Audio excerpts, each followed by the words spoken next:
Hello, welcome to Magical Energy with me, Karen of Golden Oak Therapies. Do you find that you are hearing a lot more about energy, possibly energy blockages or energy systems, on how energy is affecting our health? So in this series of podcasts, I will be exploring the powerful effect of energy, how it impacts upon our health and well-being, how illness can be due to energy blockages, and how we can make sure we are in optimum energetic flow. Energy is something we don't necessarily see, but we can certainly feel it, and it is absolutely essential to our lives. So join me as we explore energy, its effect, and the therapies that bring in magical energy.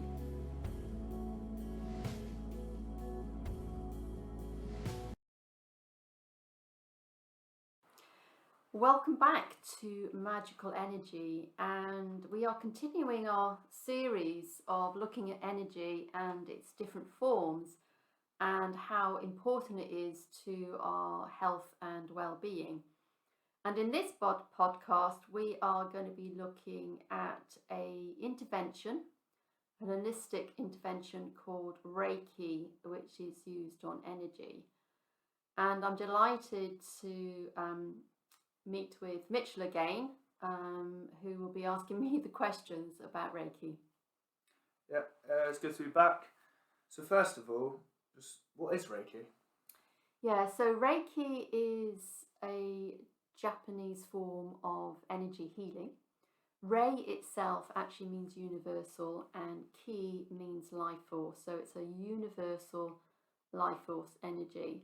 So if you remember back to our energy podcast, we talked about energy being all around us, and what we're doing, if you like, when we're having Reiki is channeling universal energy into the person.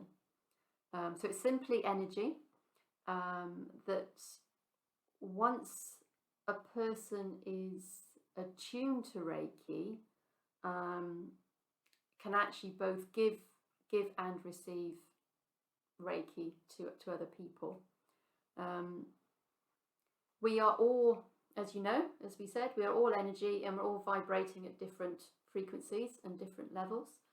And Reiki, what Reiki energy does is to help balance our energies within our bodies, and it helps kickstart the body's own natural ability to heal itself, and that's on a physical level, an emotional, a mental, and also a spiritual level as well, whatever that means for people. So you said it started in Japan. So how long has it been around? Well, energy healing systems have been around for a millennium. So there's evidence that about 200 BC, there's Buddhist Sanskrit scriptures that describe like a hands-on healing system. And many cultures today are aware of using or integrating life force energy. So the Chinese call it Ki, Hindus call it prana. But it was in the 19th century in Japan that he was a monk, Dr. Mikao Yuzui, underwent a sort of a lifelong quest to discover this ancient history of healing, really. And he developed Reiki as we know it today. And in 1922, he formed the first center in Tokyo. So in one sense, Reiki hasn't been around for a long time, but the principles of energy hands-on healing has. Through his teaching to others, Reiki came across the world, if you like, to Hawaii, and then into mainland America. And they changed it a bit, and this is what I teach and what I do is Western style, because there's something about the Western mind is wanting things more immediately or feeling it. So Western style Reiki, which is what I do, came to, first of all, America, and then it spread across Europe. So how does it actually work? Yeah, so Reiki is all about getting our body back into balance. So our energy systems, our energy levels, which we talked about before, everything's about a balance, and we don't want too much of energy and we don't want too little of energy. So it's all about bringing in energy into it. It's like what I call boiling a kettle of water. So you've got your kettle and you've got the water in it, which in other words is the person receiving Reiki. For a kettle, you need to get electricity or energy to it to boil. So you have a power source, which is the socket in the wall. And then you have a lead that takes that electricity or energy to the kettle to boil. So basically, what I'm doing is plugging into an energy source, a universal energy source. I am then the channel or the lead, like the kettle, and that energy, Reiki energy, comes down through me to the other person, and it comes out through chakras, especially on my palms, to the other person. So the person who is then receiving the energy, or boiling, if you like a kettle, is receiving energy, and that energy goes to wherever it's needed in the body. So it may boost some energy, some places, or it might take energy away from others. And what it's all about is when you receive Reiki, you are boosting your immune system, which is good for our health.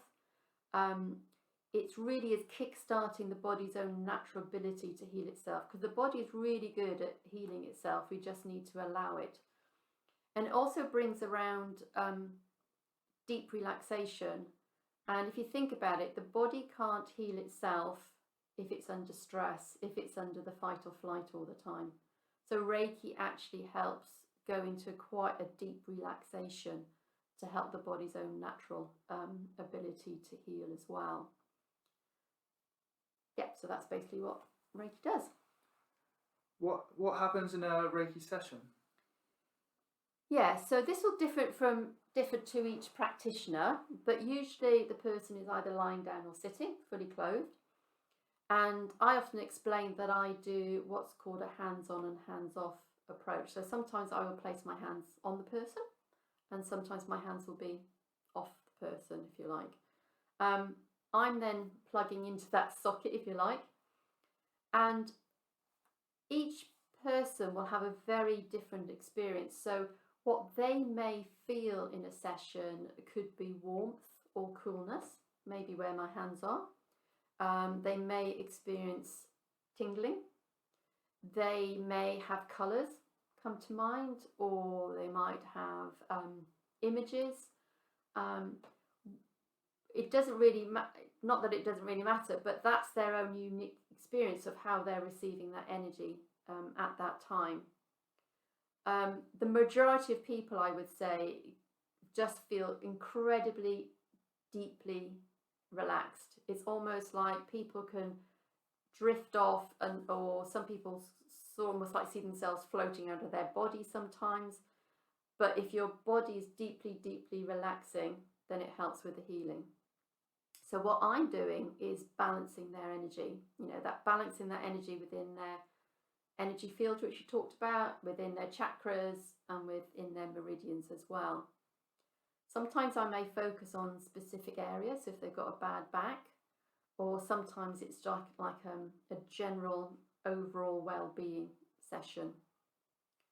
The energy goes where it needs to, because the energy has intelligence, and it's much more intelligent than our conscious mind is. So it absolutely knows where it's needed to go to. And I sort of call it like having an energetic detox. So like having a diet detox, when you get rid of some foods out of your diet, or you bring other good foods in. This is what's happening with your body, but it's more on an energetic basis. So what's Reiki normally used for? It can be used for lots and lots of different conditions or illnesses. Some people come to me with specific things, and it could be like pain, and that could be acute pain or chronic pain. It can be things like anxiety and stress. It can be things like low mood, poor sleep, or they just feel, I don't know, out of balance, out of kilter. And some people come to me when they're well, but they want to maintain their wellness. And that goes back again to the Chinese philosophy of, there's better to be treated when you're well than wait until you're ill, if you like. But in the past, I've helped people with Reiki on things like skin disorders like eczema, psoriasis. I've had somebody who had a kidney transplant. I've had people who are dealing with grief, and currently I'm working in a cancer unit as well, so I'm also giving Reiki to people with cancer or recovering from cancer, because Reiki complements orthodox medication. It doesn't have to be one or the other, and it can help even with things like side effects of medication. So it can be done for all sorts of conditions. There are a few contraindications, but on the whole, I think everybody can benefit from Reiki. So can you do it to yourself? You can.